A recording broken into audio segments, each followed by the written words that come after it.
देखा, हम तो कह रहे थे। डॉक्टर, ये पॉसिबल नहीं है। हम प्रेग्नेंट नहीं हो सकते। देखिए सृष्टि जी, आप इस तरह से रिपोर्ट्स को गलत नहीं बता सकती हैं।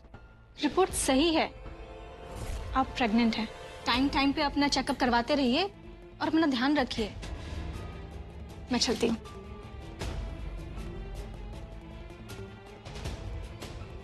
छुटकी भौजी, तुम मान काहे नहीं ले रही हो कि तुम प्रेग्नेंट हो? अब हुआ कि अम्मा, हमको तो ही नहीं समझ में आ रहा है कि अगर शादीशुदा लड़की प्रेग्नेंट है तो में दिक्कत का है। अब काहे तुम दूध में नमक मिलाने का काम कर रही हो? अब तुमको तीसरा बार जांच का करवाना है? सही है तो कह रही है दुलरिया है। अरे बेटा, इतना परेशान काहे हो रही है तुम? हम समझ सकते हैं कि तुम्हारे लिए ये सब जो है वो बहुत अचानक हुआ है, लेकिन जो जांच में आया है वो भी तो 2 बार एक है ना बात आया है। अब तुम भी ना खाम में क्या हुआ है? क्या हुआ? पुराने देखो, अरे क्या हुआ बिटिया?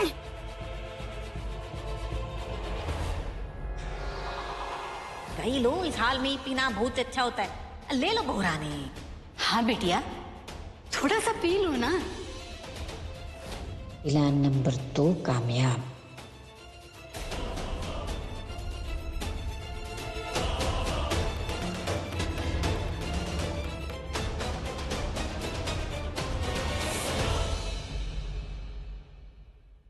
बैठो बेटिया, हमारे पास बैठो। देखो, हम समझ सकते हैं तुम्हारा घबराहट है। देखो फुआ के अम्मा, उल्टियो हो रहा है। एकर तो साफ साफ ये मतलब है कि प्रेग्नेंट है। काहे तुम तीसरा बार जांच का खर्चा करवा रही हो? ये पहले हो जाता तो दूसरा को बार का खर्चा बच गया रहता। उल्टी होने का मतलब है कि घर में बाल गोपाल आने वाले हैं। फुआ के अम्मा, मुबारक हो तुमको। दुलारी दीदी, बस कीजिए प्लीज। बेटा, तुम ठीक हो ना? सास में वो दिमाग में इतना टेंशन है भर गया है कि उसके कारण जो है उल्टी हो रहा है। बेटा, हमारा एक बात सुनो है, अपना अनुभव से कह रहा है कि जो जी मचलाना होता है ना, ऐसे वक्त में यह होता है। अब देखो, तुम्हारा शरीर भी जो है इस बात का सबूत दे रहा है। तुम इस सच को ना अब मान लो, राजी हो जाओ है बहुरानी।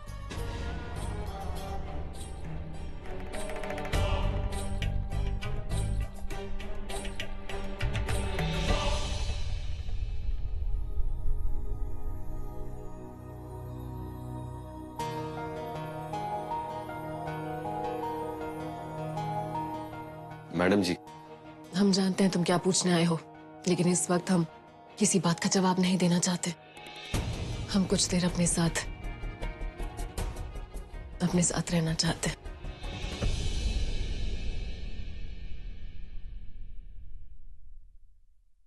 बेचू, 100 ऐसी रिपोर्ट, 1000 ऐसे झूठ, लाख ऐसे लोग भी हमारे रिश्ते का सच नहीं झुकला सकते। हमारे बीच चीनी सी ही सही है, लेकिन शक की दीवार खड़ी हुई है और हम इस दीवार को मिटा कर रहेंगे। ये हमारी लड़ाई है। हम इसे तब तक लड़ेंगे जब तक असली सच सामने ना आ जाए।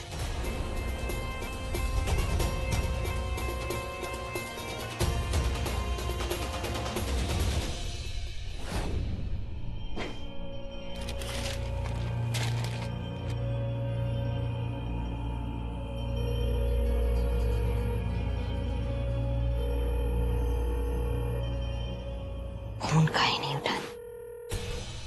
तो ये अगला डॉक्टर फोन काहे नहीं उठा रही हमारा? डॉक्टर अभी 1 घंटे पहले तो रिपोर्ट्स देखी गई है। तुम्हें अब उनसे क्या काम आ गया? ओके, डिस्पेंसरी में फोन लगाते हैं। डिस्पेंसरी में फोन? लेकिन क्यों, क्या हुआ? अरे लेकिन ये जो तुम्हारी प्रेगनेंसी रिपोर्ट्स और अल्ट्रासाउंड है, इनका तुम क्या कर रही हो? इनका हम क्या कर रहे हैं? हाँ, अभी बताते हैं।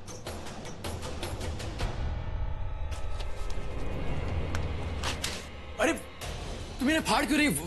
तुम्हारी अल्ट्रासाउंड रिपोर्ट्स है ये। रागिनी, अरे वो नहीं फट। ये तो अल्ट्रासाउंड है, इसके लिए तो कैंची का जरूरत पड़ेगा, ये ऐसे नहीं कटेगा। What the hell is wrong with you, Ragini? क्या हुआ मुझे बता। रागिनी, उसको मत फाड़ो प्लीज। अरे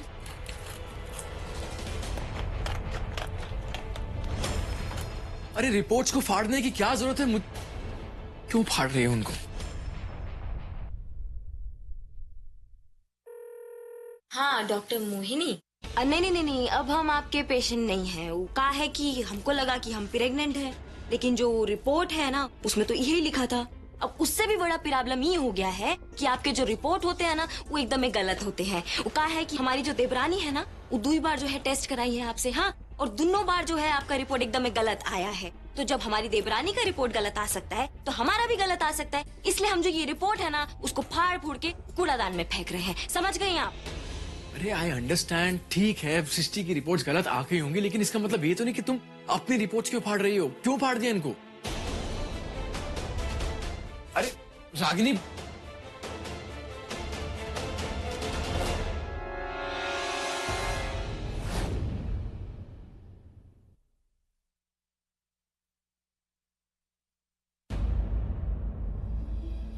भगवान के पास जा रही हो अपने मन का बात बताने।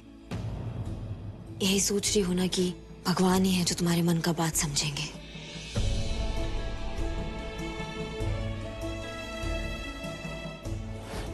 हम भगवान तो नहीं है सृष्टि, लेकिन तुम्हारे मन का बात बहुत अच्छे से समझते हैं हम। और तुम्हारी जो जुबान है ना उस पर हमें पूरा विश्वास है। पता है हमारी अम्मा जी क्या कहती थी? हमारी अम्मा जी कहती थी कि कोई कोई का जुबान जो है ना उसकी जान से भी ज्यादा कीमती होता है। और वो कोई हमारे लिए ना तुम हो सृष्टि। हम नहीं मानते ये कागज के टुकड़े को। हमें पता है कि तुम सच कह रही हो। तुम हमारे साथ हो? हाँ, हम तुम्हारे साथ हैं। तुम गलत भी करती ना तो भी तुम्हारे साथ होते, ये तो फिर भी सच है।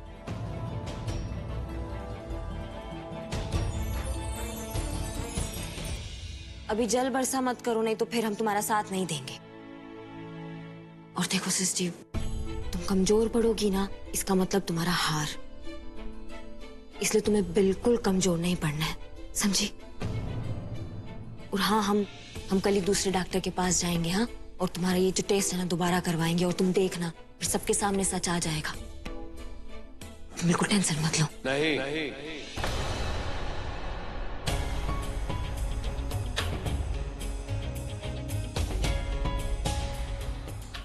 टेस्ट कराने का ना कोई जरूरत नहीं है, कुछ नहीं मिलने वाला इससे।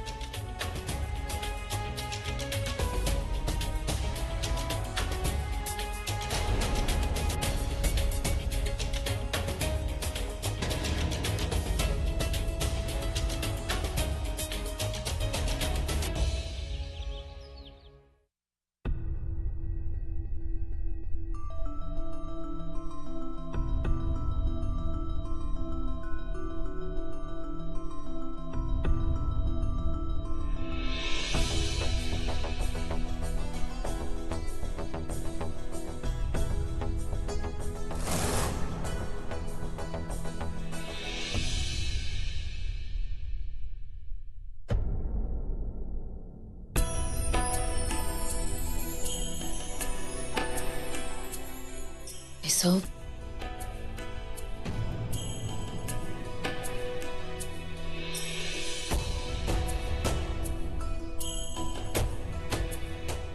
बेटा लगता है पूरा रात जो है वो जाग के काटो।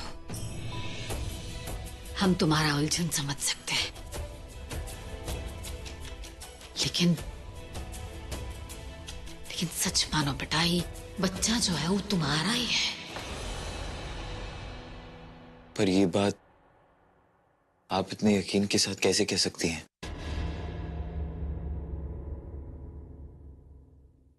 ये मंगलसूत्र देख रहे हो? ये तुम्ही ने जो है उस सृष्टि को पहनाया था। जब हमको लगा कि तुम इस दुनिया से चले गए हो, उसके बाद भी उसने ये मंगलसूत्र जो है वो अपने गले से नहीं उतारा। दुनिया का रस्म का चलते है ना, हमको ये मंगलसूत्र उसके गले से निकलवाना पड़ा, लेकिन उसने कभी तुमको अपना दिल से नहीं निकाला। उसका ये विश्वास जो है वो आज रंग लाया है। आज तुम उसके सामने हो, और इतना लंबा जुदाई के बाद एक रात। लेकिन माँ, फिर ये बैजू सृष्टि की जिंदगी में कैसे आया? बेटा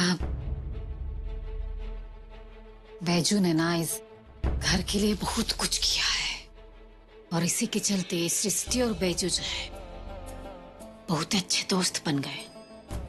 अम्मा जी को लगा कि सृष्टि का अकेलापन दूर करने के लिए उन दोनों का शादी करवा देना चाहिए। हम लोगों ने जबरदस्ती उन दोनों का शादी करवाया,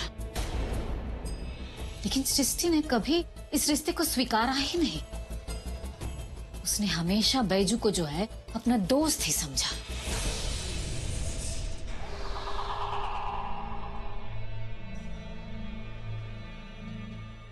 उसके दिल में जो है वो हमेशा से तुम ही रहे हो बेटा। वो दिन रात जो है वो तुम्हारा ही बारे में सोचती रहती थी। अब जब तुम आ गए हो तो वो बहुत ही असमंजस में है। उसको बैजू का बस फिक्र है। दिल की बहुत साफ है ना हमारी सृष्टि, इसलिए बैजू के साथ जो है वो अन्याय नहीं होने देना चाहती है, इसीलिए ना उसके साथ खड़ी है। लेकिन सच मानो बेटा, सृष्टि जो है ना तुमको अभी तक अपना दिल से नहीं निकाल पाई है। और बेटा तुम ही समझो इस बात को है। ऐसा अधूरा रिश्ता के साथ कहो बैजू के साथ कभी खुश रह पाएगी। और अब तो तुम्हारा बच्चा भी, बच्चे का भी तो भविष्य देखना होगा ना बेटा। सही या गलत निर्णय तो तुम ही को लेना है और हम जानते हैं कि तुम एकदम सही निर्णय लोगे।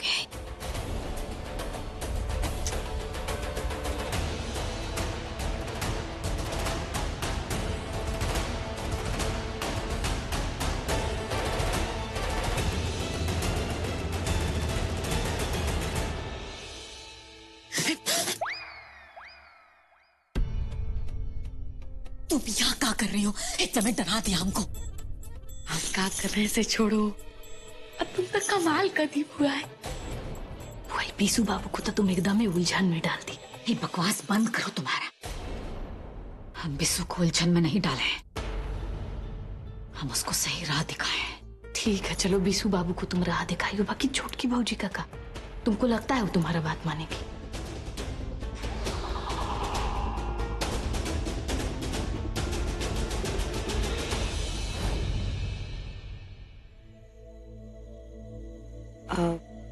बाबूजी, हम आपको बताए थे ना उस सृष्टि के परेशानी के बारे में। अब उसका परेशानी है ना वो बहुत तेज जल्दी ठीक हो जाएगा, आप देखिएगा। हम मिले उससे, हमने बात की सृष्टि से।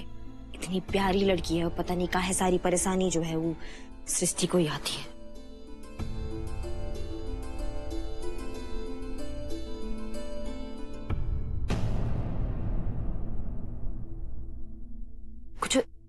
कुछ चाहिए बाबूजी आपको? मेज की तरफ इशारा कर रहे हैं। मेज ये कहाँ पड़ा?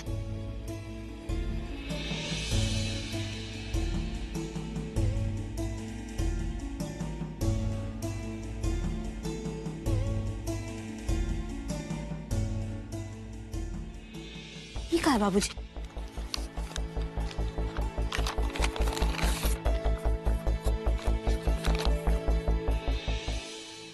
ये तो बाबूजी की वसीयत है। वसीयतनामा बाबूजी? बाबूजी इसका क्या जरूरत है अभी? अरे अब तो आप ठीक हो रहे हैं। आप देखिएगा थोड़े दिन बाद ही ना पहले की तरह आप गरजने और बरसने लगेंगे। इको पढ़े हम। मैं विकराल सिंह अपने पूरे होशो आवास में ये घोषणा करता हूँ कि मेरी सारी चल अचल संपत्ति का 10% मेरी पत्नी और पुत्र को दिया जाए। बाकी सारी जायदाद और मेरी राजनीतिक पार्टी का वारिस मेरी पुत्री रागिनी अनुराग सिंह से होने वाली संतान होगी, वो फिर चाहे लड़का हो या लड़की। इसका क्या जरूरत था?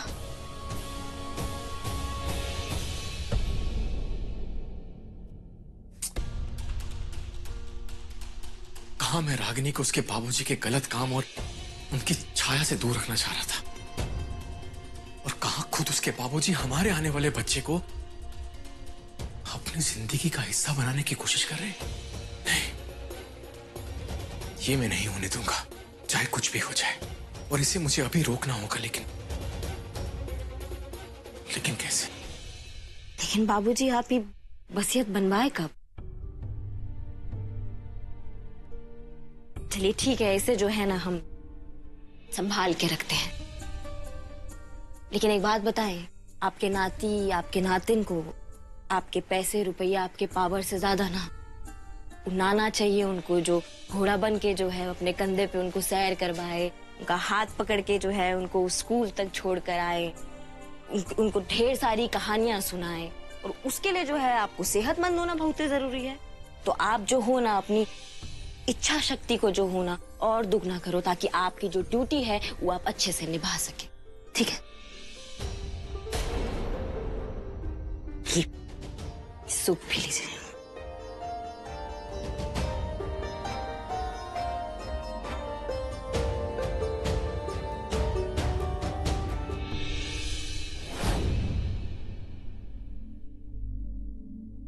फुआ, ए फुआ, फुआ, हे फुआ, कहाँ है? कहाँ चलता है तुम्हारे भेजा में? अब चलो कुछ षड्यंत्र करना। अब हम तो ही कह रहे थे कि बड़की भौजी के चेहरा पर तुम देखियो कितना चमक है। हमको तो लगता है लड़के होगा। हट पगली, चेहरा पे तेज होने का मतलब ये नहीं है कि लड़का ही होगा है? अरे घर में लक्ष्मी आने वाली है। हमको तो पक्का मालूम है कि रागिनी बहुरानी को जो है वो लड़की होगी। कहा है कि जब लड़की होने वाली होती है ना, तभी चेहरा पर इतना तेज होता है। बाकी हम तो ये सुने थे कि लड़का होता। ढोल का आवाज कहाँ से आ रहा है? हम देख के आते हैं। जाओ अपना भौजी और भैया को बुला के लेके आओ। खाली भैया भौजी को? दोनों भौजी को, सबको बुला के ले आओ। जाओ। हाँ, सबके बुला लाते हैं। नाच गाना नहीं मन लगेगा। हाँ।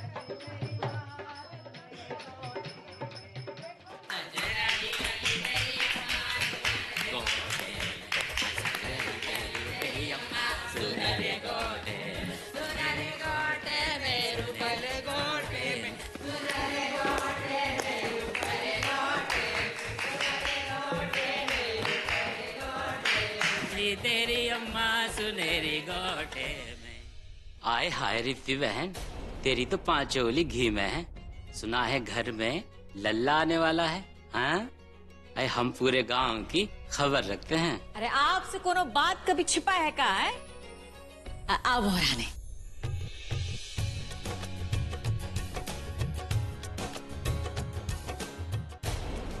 ये लो, लल्ला के मम्मी और पापा भी आ गए। भगवान करे इनको नजर ना लगे। हाँ, देखो देखो, दोनों की जोड़ी कितनी अच्छी लग रही है। भगवान दोनों को सलामत रखे। अरे सब आशीर्वाद बड़की भौजी को दे दोगी का है? हमारी छोटकी भौजी भी माँ बनने वाली है, उसको भी आशीर्वाद दो। अरे वाह रित्ती जी, आपके तो डबल भाग्य खुल गए। इस घर के आंगन में 2 लल्ला के आने वाले हैं। ऐसा तो है।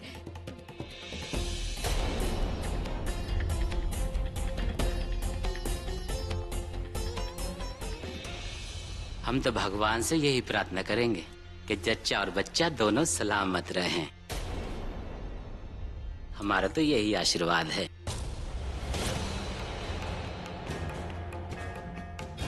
हमें याद है विशु भैया, इससे पहले हम आपके पैदा होने पर नाचे थे, और आज हम नाचेंगे विशु के आने वाले लल्ला के लिए। अरे लेकिन आजकल इसका पति तो बैजू है, विशु नहीं।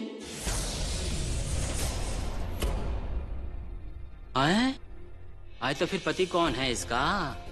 दोनों ही हुए, और का? फिर ये बच्चा किसका?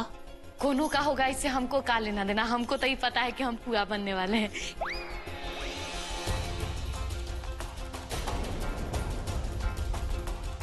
देखो, ये आपके घर का मामला है।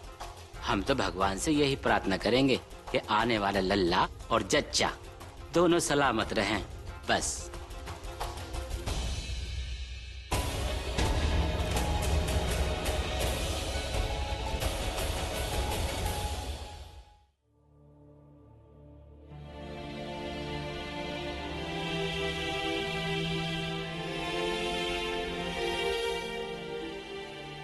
आज तुम्हारा एग्जाम डे है। कुछ क्वेश्चंस मैं यहाँ लिख रहा हूँ, उनके आंसर्स तुम यहाँ लिख देना। हमारा एग्जाम? देखिए मिस्टर जी, अभी हम बहुत परेशान हैं, तो पता नहीं हम कुछ लिख पाएंगे कि नहीं लिख पाएंगे। तो